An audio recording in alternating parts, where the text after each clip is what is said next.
말씀의 의도를 가지고 이야기한다면 결국 불가능한 일이 내 앞에 있다 할지라도 어째요? 산을 옮긴다라는 표현은 믿음을 가지고 기도하면 하나님께서 해결해 주신다는 것입니다. 그죠? 그래서 오늘 이 말씀에 보면 뭐라 그래? 하나님을 믿어라. 이 산을 명하여 옮겨져라 한다면 뭘 가지고? 믿음과 기도를 가지고 인생의 장벽에 막혀있는 모든 문제를 열어가라 라는 말씀으로 여기에서 말씀하고 있는 것입니다. 사랑하는 믿음의 성도 여러분, 그래서 예수님께서 우리에게 가르치실 때 뭘 가르치시냐면 기도를 가르치시는 거죠.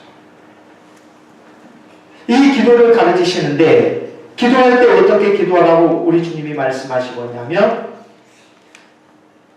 믿음 안에서 의심하지 말고 기도해라. 믿음 안에서 의심하지 말고 기도하면 불가능한 것이 없다. 그래서 마태복음 17장 20절 말씀, 만일 너희에게 믿음이 겨자씨 한 알만큼만 있어도 이 산을 명하여 여기서 저기로 옮겨지라 하여도 옮겨질 것이요 너희가 못할 것이 없으리라. 그뿐 아니라 누가복음 17장 6절 주께서 이르시되 너희에게 겨자씨 한 알만한 믿음이 있었더라면 이 뽕나무대로 뿌리가 뽑혀 바다에 심기하였을 것이요 그것이 너희에게 순종하였을 것이다 라는 사실입니다. 그래서 우리는 어떤 내 인생에 거대한 산과 같은 장벽이 있을 때 믿음과 기도한다면, 믿음으로 기도한다면 그 모든 문제를 딱 들어서 해결해 주실 분은 누구다? 하나님이심을 믿으시기를 주님의 이름으로 축원합니다. 그것을 이야기하고 있는 겁니다. 무화과나무의 문제, 그리고 죽었던 무화과나무가 뿌리가 말라서 죽은 문제, 이 문제를 가지고 예수님 자신을 하나님이심으로 드러내셨고 하나님이심을 드러내심을 통하여서 뭘 이야기하시냐면 그 하나님을 믿고 기도한다면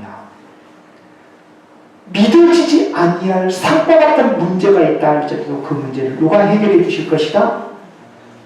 하나님이 해결해 주실 것이다. 그렇다면 너희는 뭐만 하면 된다? 믿고 줄 믿고 기도하여라 라는 사실을 여기에서 말씀하고 있습니다. 사랑하는 믿음의 성도 여러분, 실질적으로 불가능한 상황이 가능한 사건으로 성경에서 발견된 사건을 우리가 보잖아요. 그것이 뭐예요? 마태복음 14장에 보시면 베드로가 풍랑위를 걷는 사건입니다. 어떻게 사람이 풍랑위를 걸겠습니까? 베드로가 풍랑위를 걷는 사건. 자, 예수님께서 풍랑위를 걸어오실 때 이 베드로가 만일 주님이시거든 나를 명하여서 바다 위를 걷게 하십시오. 와라. 베드로는 바다에 탁 뛰어내렸어요. 바다에 뛰어내렸을 때 풍랑이 안 일은 상황이 아니라 풍랑이 일고 있는 상황에 뛰어내렸어요. 그리고 바다 위를 걸었어요. 어느 정도 걷다가 이 베드로가 뭘 보게 되는 거예요? 예수님을 보는 눈에서 풍랑과 바람을 보는 눈으로 바꿔져요.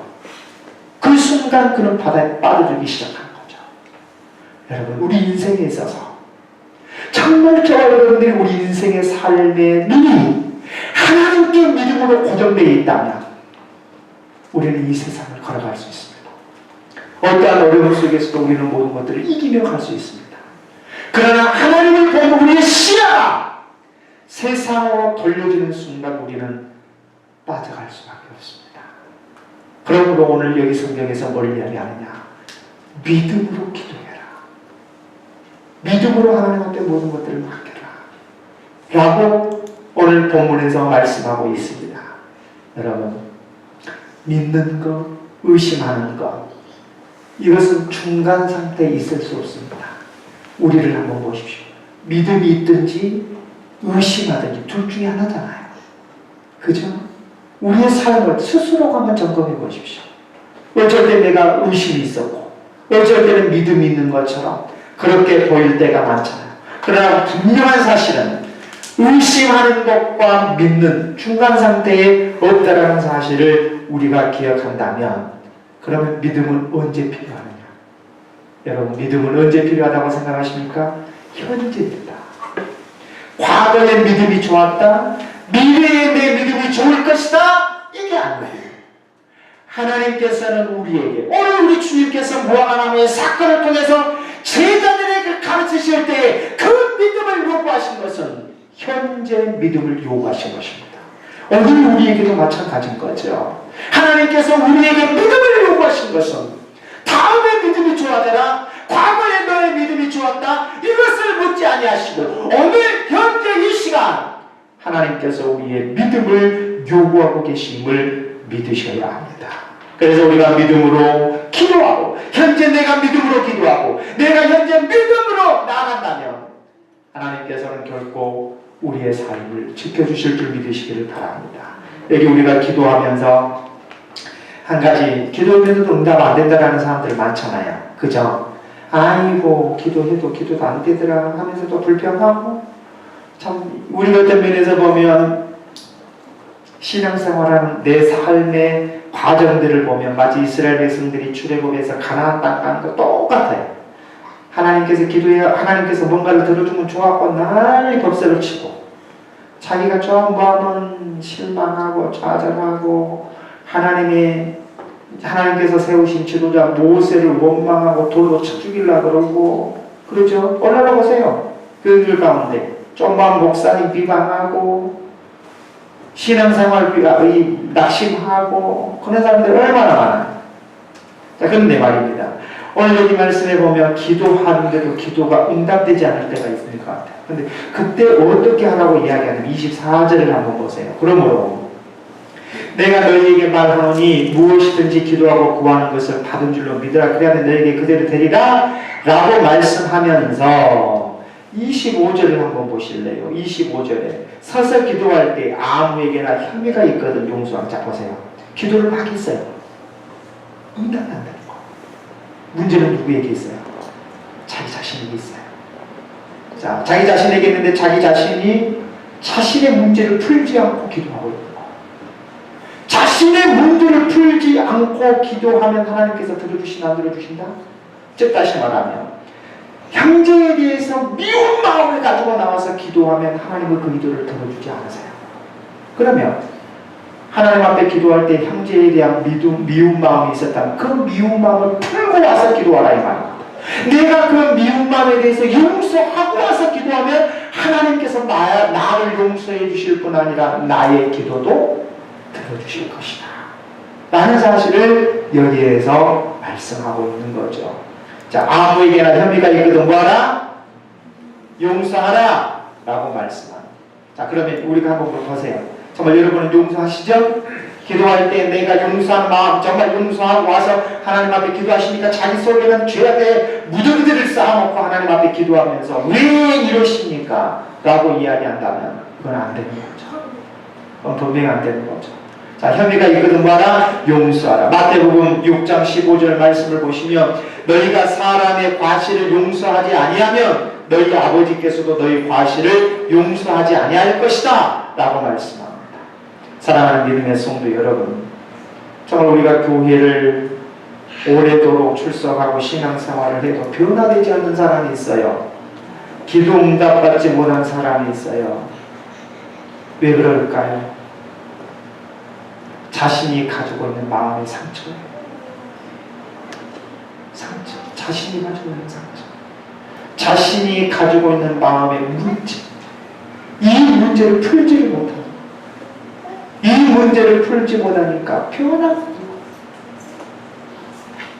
이 문제가. 그래서 오늘 여기 말씀에 뭐라고 이야기하냐면 먼저 기도할 때 남을 용서하고 와서 기도해라 라고 말씀하고 있음을 이 본문을 통해서 우리가 볼 수가 있습니다. 진짜 건강한 사람은요 마음에 상처가 없는 사람이에요. 겉모습으로 건강하다 이게 아니고 오늘 이 시간 주신 말씀을 통해 내 안에 가지고 있는 문제들, 상처들이 있다면 다 해결될 수 있으시기를 주님의 이름으로 축원합니다. 그래서 말씀 안에서 내가 살아나는 역사, 내 삶 속에 말씀 안에서의 열매가 일어나는 역사가 있어지기를 주님의 이름으로 축원합니다. 정말 우리가 남을 용서한다는 것은 쉬운 일이 아닌 것 같아요. 그죠? 내가 잘못이 없는데도 불구하고 누명을 쓸 때도 있고요. 그럼에도 불구하고 내가 그 사람을 용서해야 된다는 것은 예수님의 마음을 갖지 않고는 불가능해요. 그러잖아요. 원수를 갚아보고 싶잖아요. 인간적인 생각을 한다면 내가 저 사람한테 저런 말을 들어야 할 이유가 없는데 왜 내가 그 말을 들을까? 그렇게 생각한다면 내가 복수하고 싶잖아요. 그럼에도 불구하고 내가 그를 용서할 수 있는 것은 주님의 마음을 갖는 것. 자, 주님은 우리를 용서하셨잖아요. 그죠? 주님은 나를 용서하셨잖아요. 나 같은 죄인을 용서하셨잖아요. 나를 위해서 죽으셨잖아요. 그렇다면 우리는 어떻게 해야 되느냐? 주님의 마음을 가지고 용서하시는 거예요. 주님의 마음을 가지고 용서할 때에 어떠냐? 우리의 마음에 생명이 살아나는 놀라운 역사가 있게 될 줄 믿으시길 바랍니다. 이제 말씀을 맺겠습니다. 사랑하는 믿음의 성도 여러분, 오늘 무화과 나무의 비유입니다. 이 무화과 나무의 비유를 통하여서 뭘 가르치시고 있나요? 우리 주님이 우리에게 뭘 말씀하고 계시나요? 형식은 있는데 열매가 없는 것, 심판이 임박세입니다. 그러면 우리의 모습도 보셔야 됩니다. 이거는 이스라엘 백성들에게만 말씀하고 있는 것이 아니라 오늘 우리에게도 말씀하고 있는 거죠. 내가 신앙생활을 하고 있음에도 불구하고 겉으로는 교인의 모습, 곁으로는 내가 신앙의 모습 있는 것 같은데 삶에 하나님의 말씀을 따라가는 열매가 없다면 오늘 이 말씀 앞에 심판의 임박성을 나에게 하나님께서 경고하고 있음을 들으시나? 나도 그렇게 내가 이렇게 살면 내가 하나님 앞에 심판을 받을 수밖에 없겠구나 라는 사실을 우리가 보아야 되고요. 또 그뿐 아니라 이제 우리가 어떻게 해야 되냐, 하나님 앞에 기도할 때 믿음으로 기도하는 것입니다. 받을 이미 하나님께서 주신 줄 믿고 기도하는 것입니다. 그죠? 믿고 기도하는 것입니다.